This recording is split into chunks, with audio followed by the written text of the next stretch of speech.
On this video that went viral at Arizona State University, uh, the big takeaway that I want to come from this is we have to learn the lingo. And many of you already do.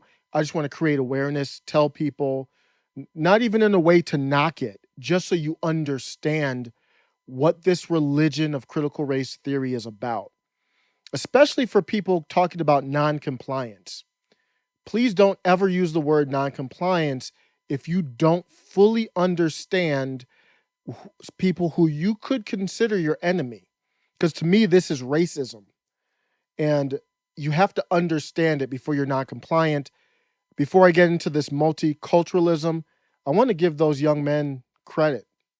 Those young men who walked away from the situation. When I was a young man, I don't know what, obviously I'm a different skin color, so you couldn't give the exact same scenario. But let's just say when I was a young man, it probably wouldn't have been like that. No violence, but we would have had words. That's for sure. Did you spell? Yeah, I don't know. Yeah. What did I do wrong? You have a better. You're offensive. Police lives matter? You have the same sticker. We're just trying to do school. What? You guys have the same sticker of the other. But this is our space.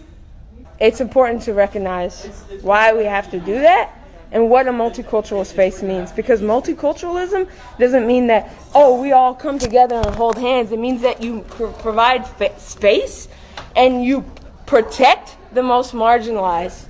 As twisted as it seems, these young ladies are in the right. You have to understand that. Before you're non-compliant, you have to understand, am I in the right or not?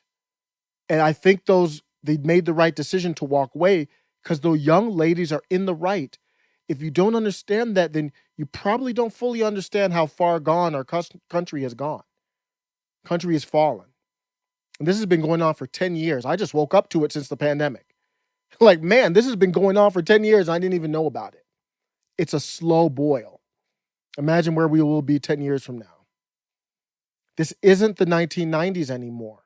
Multiculturalism really now means critical multiculturalism. Multiculturalism, when we grew up, was celebrating everybody's culture.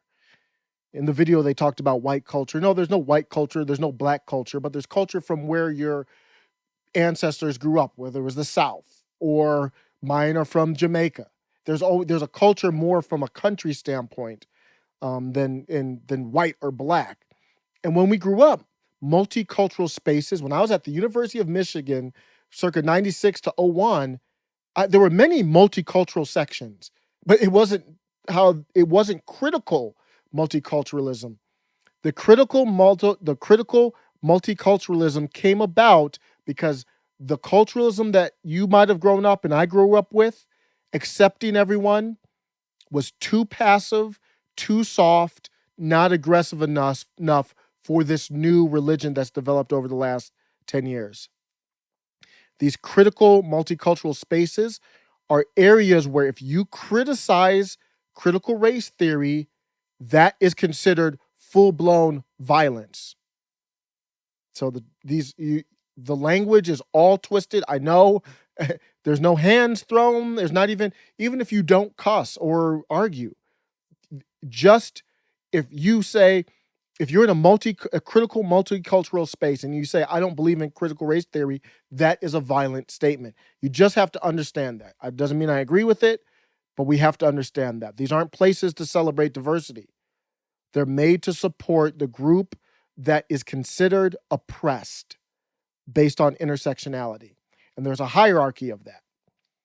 White, cis men have no intersectionality. They are at the bottom of the totem pole. And the reason why they are in critical race theory is because they believe white cis men have always been on the top of the political hierarchy. Whether that's right or wrong, I'm just letting you know what they're thinking. So these gentlemen are potentially, they didn't argue it, white cis males. And one of the gentlemen mentioned how he had to work while in school. They don't care about that. You're on the hierarchy, you're at the bottom. You could be homeless. You could be a homeless person, and you are an oppressor, and Michael Jordan would be oppressed by you in their view. Let that sink in. That's where we're at. That is exactly how they think, and that's how this video played out. The mere presence of white cis males in a multicultural space, even if they didn't, the one dude had a "I didn't vote for Biden" shirt, even if he was wearing a regular black shirt and they didn't have a sticker that said "Police Lives Matter." Say they were completely neutral. They weren't against critical race theory or they weren't for it. Just being in a multicultural space means, as a white cis male, means that that's a threatening presence, even if you're neutral. So that's why she acted and called them white supremacists, because they had the sticker, white supremacist, because he had the audacity to swear at her. Like, what, you can't swear at a black woman? Like, where we at? To hell I can't. But it's smart that they left again. So even at a neutral position, they are considered threatening. Then you start doing stuff on top of that. That's why they react the way they did. You can enter the space as a white cis male if you acknowledge your privilege at the very least. And you probably have to do it repeatedly. But that's why you see people on TV, actors, actresses, everyone, they know what's going on. They're very smart, whether they believe it or not. They understand I'm a white cis male, and females, white cis females are just one notch above the white cis male. The only intersectionality they have is gender. So you'll see many of these people in Hollywood, white cis male, white cis female, you have to acknowledge I'm privileged. If you don't acknowledge that, and Hollywood in general is turning into a critical multicultural space. That's why you see all this tokenism and race swapping with characters. And you might have heard X-Men. They're thinking about getting rid of the men part. That's critical gender theory, right under the same umbrella. Those who believe in this religion want to make all aspects of life into critical multicultural spaces. That's legislation, that's the judicial branch, that's recreation.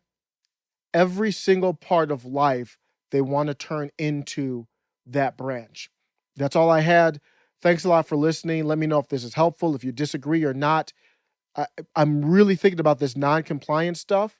And if those gentlemen, even with walking away, they are in my opinion, they are in danger of being reprimanded.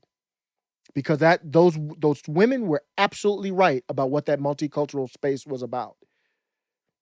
And people talk about this non-compliance, and I'm all for non-compliance, but you have to be smart. If those white young men were non-compliant in that moment, I think they would have been in danger of being expelled. That's how serious it would be. And you wouldn't have accomplished anything. The video went viral. Maybe you get some support there, but nah, that's not the time to be non-compliant. You signed up for the university. You've got to know what you're signing up for. We're at a point where I don't know if everyone really understands. And the reason why I say that is the reaction to the video. Even I had the reaction to it, like, wow, this is crazy. But some people were really blindsided. Well, take that red pill. Take care.